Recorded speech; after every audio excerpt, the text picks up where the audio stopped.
ወይዘሮ ሜርሲ ከሽንት ቤት ከወይዘሮ ዛህራ ጋር ተደብቃ በነበረበት ሰዓት አምናን በሩን ሊከፍተው ሲሄድ ማነው የቆለፈው በማለት በሩ ሳይከፈት ወደ ላይ ይሄዳል። ሜርሲ ከዛ ከሽንት ቤት ወጥታ ከመስታወቱ ጋር ራሷን እያየች እና ጸጉሯን እያየች ቆይማ እኔ ሜርሲ ከዚች ከሴትዮ ጋር አብሬ መቆየት ነበረብኝ። አብሬ ቆየሁኝ። በቃ ትንሽ ከቆየሁኝማ ሴትዮዋን ራሷን መምሰል አይቀርም እያለች ራሷን በመስታወት እያየች ጸጉሯን ትዳብሳለች። ወይዘሮ ዛህራም ከኪችን ውስጥ ሆነች እና ይቺ ሜርሲን ጋር ከአንድ ሽንት ቤት ጋር ልቀመጥ ወይኔቷንስ ወይዘሮ ዛህራ እያለች ራሷን ማጽናናት ጀመሩ። ሁለቱ አይዋደዱም በጭራሽ።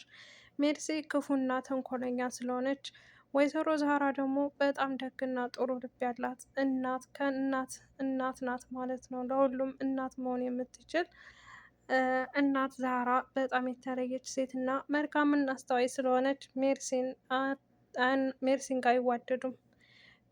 ቤሪን ከወይዘሮ ዛህራ ጋር ሄደች እና እናት ዛህራ አለቻት፣ ወይ ልጄ ቆይማ ምን ሆነሽ ነው? ከአምነን ጋር ምን ተፈጠረ? ትላታለች ወይዘሮ ዛህራ። ቤሪንም እናት ዛህራ እኔ ልብስ ውስጥ ማን እንዳስገባው አላውቅም፣ የጀሪን ልብስ ከሻንጣዬ ውስጥ ተገኝቶ በዛ ተናግራኝ ነው ትላታለች። ወይኔ ጉዴ! የዚህ ቤት ነገር ግን እንዴት ነው የሚያልቀው? መቼ ነው የሚያልቀው? በማለት ወይዘሮ ዛህራ በጣም ታዝናለች። ይህ ልታደርግ የምትችለው ሜርሲ ናት በማለት ሜርሲንን እንድትጠራጠር ታደርጋታለች። ቆይ እሷ ሴትዮ ግን ሰውን እንደዚህ ያጣርታ ምንድን ነው የምትጠቀመው? በማለት በጣም ተናደደች እና ወደ ላይ ስትመጣ አምነን ከቤሬን ክላስ ውስጥ ቁጭ ብሎ መጽሐፏን እያነበበ ቁጭ ብሏል። ቤሬንም በሩን ከፈተች እና ስትገባ አምነን መጽሐፏን እያነበበ ታገኘዋለች። በንዴት እና በብስጭት ቆይ አሁንም ፈትሸህ አልጨረስክም መሰለኝ ትለዋለች። አምነንም አረ እንደዛ አይደለም ዝም ብዬ ነው የገባሁት ይላታል። ቆይማ አንተ ዝም ብለህ የምትገባው እንዴት ዝም ብለህ ትገባ ትችላለህ? ትሰማለህ? በእኔና በአንተ መካከል ከአሁን በኋላ ምንም ነገር የለም በማለት ትነግረዋለች። አምነንም ቆይ ቤሬን በእኔና በአንቺ መሀል የተፈጠረው ነገር ምን ያገናኘዋል? አላለም ጅል። ምንም ባያገናኘው ኑሮማ ቤሬንን እንደዚህ አትናገራትም ነበር። እንደዛ አንቋሻህና እንደዛ አዋርደህ ቤሬንን መናገር አልነበረብህም። ምንም ነገር የጀሪ ልብስ መጥፋት እናንተን ባያገናኘው ቤሬን በሙሉ ልቧ ሁለታችሁንም አምናችሁ አንተን ስለወደደች አንተም ደግሞ ጥሩ ፊት እያሳየህ ትዳርህን ትተህ ከእሷ ጋር ፍቅር ስለምታሳልፍ እሷ ደግሞ በጣም ወዳለች። አንተ ግን እንደተባለው በራስህ መወሰን የማትችል ሰው ነህ አምነን ማለት ነው። እና ቤሬን በንዴት እና በብስጭት እዛ ክላስ ስለገባ ውጣልኝ በማለት እንግዲህ እንዲወጣ ታደርገዋለች ማለት ነው። አሰላሙ አለይኩም ወራህመቱላሂ ወበረካቱ። የተከበራችሁ የቻናል ቤተሰቦች ሰላም ሰላም ብያለሁ። ውድ ክርስቲያን ወገኖቼ ሰላማችሁ ይብዛልኝ በያላችሁበት። ለዚህ ቤት አዲስ የሆናችሁ ላይክ፣ ሸር፣ ሰብስክራይብ እያደረጋችሁ አበረታቱ። የምታበረታቱ ደግሞ እጅግ ከልብ አመሰግናለሁ።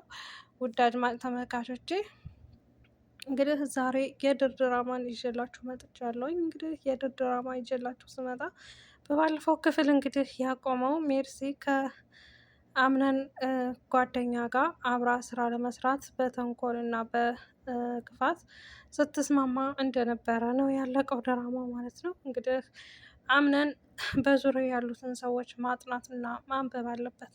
ምክንያቱም አሁን ላይ ምን እየተፈጠረና ምን እየተካሄደ እንደሆነ በህይወቱ ላይ ምንም የሚያውቀው ነገር የለም። መኖርን እንጂ ምን መጣ ምን ጠፋና ምን ሄደ፣ ማነው ጥሩ ማነው መጥፎ የሚለውን ሰው መለየት አልቻለም።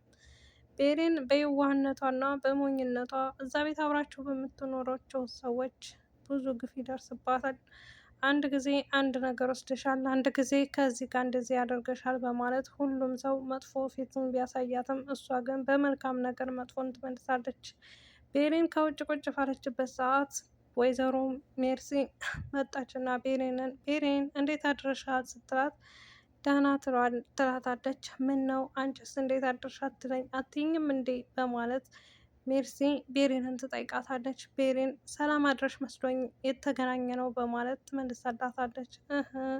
ይቺ ቀሚስ ለባሽ ልጅ ደግሞ ዛሬ ምንድን ነው ትላታለች። ቀሚስ መልበስ እኮ ክብር ነው በነገራችን ላይ ማለት ነው። እና በቁንጣ መሄድ ወይም ምርዓት መሄድ ወይም በአጭር ቀሚስ መሄድ ይሄ በሁለቱም ሃይማኖት አይፈቀድም ማለት ነው። ስለዚህ ያው እዚህ ጋር ስለ ሃይማኖት ማውራትነቴ ሳይሆን ቀሚስ ለባሽ ማለቷ ገርሞኝ ነው እንጂ የስድብ ክፉ ማለት ነው። እና ቤሬንም ዝም ስትላት ወይዘሮ ሜርሲንም ወደኋላ ተመልሳ መንገዷን መቀጠል ጀመረች። ከዛም በመቀጠል እንግዲህ ወደ ላይ ወደ ቤት ሄደች እና ሜርሲን ቤሪ እንትና ሲፈን እያየቻት ሮጠች እና ከአምነን ክላስ ትገባለች። ከዛም አምነንን የማወራህ ነገር አለኝ የወንድሜ ልጅ በማለት ክላስ ውስጥ ትገባና እያወራችበት በነበረ ሰዓት የምታወራው ደግሞ ስለ ሲፈን እናትና እዛ እነሱ ቤት እየሰራች በነበረው ሰዓት እዛ እንደሞተች ነው የምትነግረው። አምነን ግን ይችን ሴትዮ በፍጹም ሊያውቃት አልቻለም። ማናት በማለት ራሱ ጥርጣሬ ውስጥ ገብቷል። ቹኒያ እና የቹኒያ አጋር የሆነችው ጓደኛዋ ወደ እነ አምነን ቤት መጡ። ምግብ እየተበላ በዛን ሰዓት ሲደርሱ ምግቡ ሰዓት እሷ በእጇ የያዘችው አፕል እየበላች ነበር የመጣችው።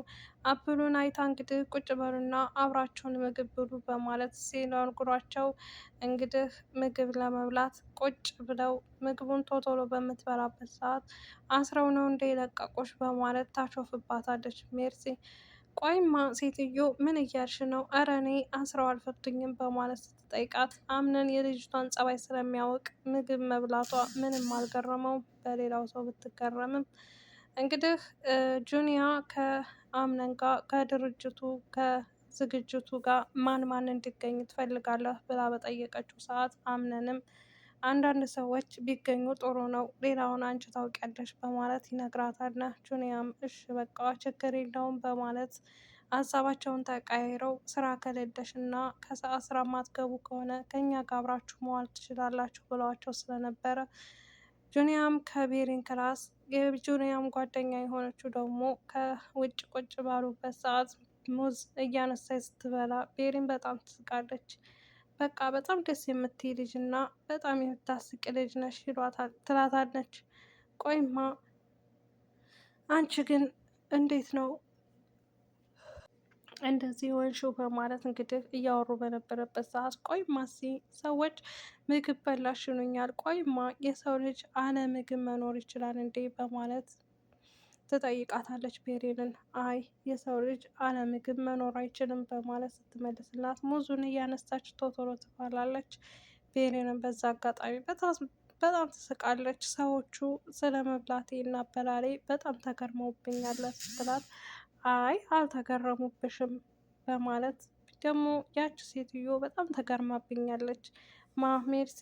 አዎ ሜርሲ በጣም ተገርማብኛለች ስትላት ቤሪን ቆይ ሜርሲ ደግሞ ምኗ ትገረምብሻለች? እሷ ናት እንጂ የምታስገርመው በማለት እንግዲህ ትነግራታለች ማለት ነው። ግን እንግዲህ ከእሷ ጋር ጨረሰች እና ወደ ክላሷ ሂዳ ቁጭ ብላ እያለቀሰች በነበረበት ሰዓት ጁኒያ ወደ እሷ ክላስ መጣች እና በሩን ከፍታ ቆይ ቤሪን እንዲሆነሽ እስከ መቼ ድረስ ነው? ለምንድን ነው የምታለቅሺው? በማለት ስጠይቃት አይ እያለቀስኩ አይደለም ብላ እንባዋን ለመደበቅ ሞክራ ነበር፣ ግን እንደዛም ሆኖ አልተሳካላትም።